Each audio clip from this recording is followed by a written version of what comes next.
Ces affrontements se sont déroulés le 19 août dernier dans la ville de Macas, à l'est de l'Équateur. Les Indiens Shuar et Achuar sont très en colère contre la politique du président Correa. Pour les communautés indigènes, il n'a pas fait assez, tant au niveau de l'éducation que des infrastructures. Et d'après notre observateur, le conflit n'est pas près de se calmer. Ce jour-là, un groupe d'Indiens Shuar a décidé de bloquer le ministère de l'Éducation et le siège du gouvernement de la province. Les manifestants ont voulu entrer dans les bâtiments. Et c'est là que la tension est montée. On leur a dit qu'ils ne pouvaient pas entrer avec des lances dans un bâtiment public.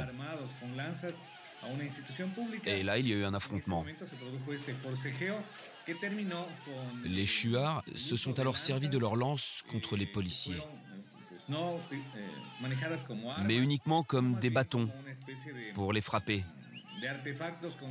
Plusieurs policiers ont été frappés au crâne. Certains ont été blessés et les forces de l'ordre ont préféré se replier plutôt que de poursuivre l'affrontement. C'était inattendu. Ils manifestaient contre le président Rafael Correa.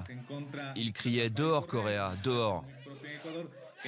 Au niveau local, la principale revendication des Indiens, c'est la construction d'une route pour acheminer le bois qu'ils coupent dans la forêt. Mais le problème, c'est que beaucoup de défenseurs de l'environnement sont contre ce projet. Le gouvernement a donc des arguments pour refuser cette route.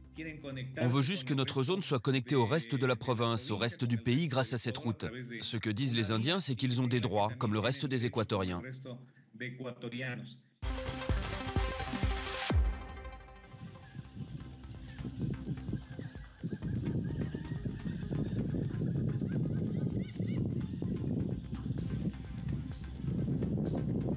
Un désastre écologique est en cours en Guadeloupe.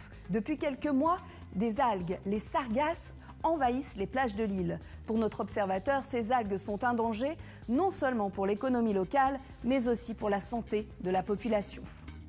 Pour la plage de Galba où j'habite, donc c'est une plage qui est apocalyptique. Suite certainement à un changement de courant ou un réchauffement climatique, on est infecté et ces algues donc viennent s'échouer sur nos côtes et commencent à pourrir à partir de ce moment-là, puisqu'elles ne sont plus dans l'eau. Elles dégagent ce qu'on appelle un gaz qui s'appelle l'H2S ou hydrogène sulfuré, qui effectivement est un gaz très corrosif en réalité et très dangereux. Voilà une pièce neuve, je ne sais pas si vous la voyez. Et voilà la même pièce. Alors ça, voilà, la même pièce qui a été exposée aux sargasses. Donc, si les métaux sont corrodés à ce point-là, ça veut dire que le corps humain, à côté de ça, il en prend aussi une partie. Et je ne sais pas dans quel état je serai d'ici 10 ans, si dans 10 ans, ça fait comme le chlordécone ou l'amiante, et qu'on découvre qu'effectivement, cet hydrogène sulfuré avait des conséquences sur le corps humain. Et Jean-Louis ne s'inquiète pas uniquement pour sa santé. Les sargasses sont en train de mettre en péril tout l'écosystème de la Guadeloupe. Malheureusement, ça détruit tout ce qui est flore et tout ce qui est faune aussi au passage. Il y a des tortues qui viennent pondre en ce moment. Quand elles viennent pondre, elles ne peuvent pas passer à travers ces algues. Elles sont tellement compactes que si par malheur elles passent à travers, elles vont crever une poche de gaz d'hydrogène sulfuré et sur le coup, elles vont mourir.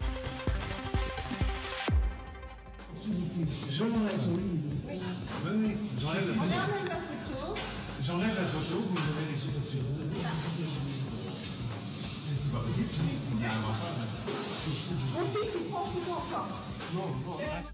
Nous avons pu confirmer que cette scène a été filmée cet été à l'aéroport de Djerba. Le contexte n'est pas clair, mais ces touristes se plaignent clairement d'avoir été arnaqués par cet agent. Et malheureusement, ce genre de choses, ça n'arrive pas qu'en Tunisie. Ici, nous sommes au Maroc et la scène est ubuesque. You have the cado do film, cado. ¿Cómo? Cado. ¿Ah? Regalo. Ah, regalo. No tengo regalo. Yes, regalo. No tengo. Oro, for el café, oro. No tengo oro. Oro. Mira, mi reloj. Et on trouve des images amateurs de ce genre de scène dans de très nombreux pays du monde. Comme cette vidéo filmée par un de nos observateurs à Kinshasa. Le policier reproche au conducteur de ne pas avoir de casque. Mais il se dit arrangeant, un petit billet et le motard pourrait repartir. Vous avez déjà connu ce genre de situation? Alors regardez celle-là. Ici, on est à Rangoon, en Birmanie. Les policiers sont postés sur le bord de la route, les bus passent, et comme si c'était absolument normal, les chauffeurs descendent de leur véhicule pour venir glisser un pot de vin aux policiers.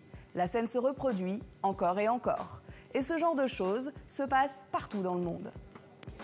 Alors nous avons décidé de lancer les observateurs de la corruption. Un agent vous demande un bakchich, filmez. Vous croisez quelqu'un à qui un policier demande un pot de vin, filmez.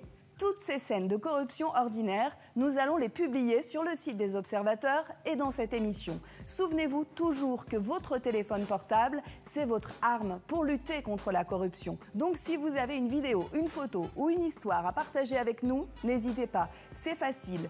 Contactez-nous sur Facebook, Twitter, WhatsApp et même par email. Et puis, je termine en remerciant le comptoir général qui nous accueille dans ses locaux à Paris. À très bientôt.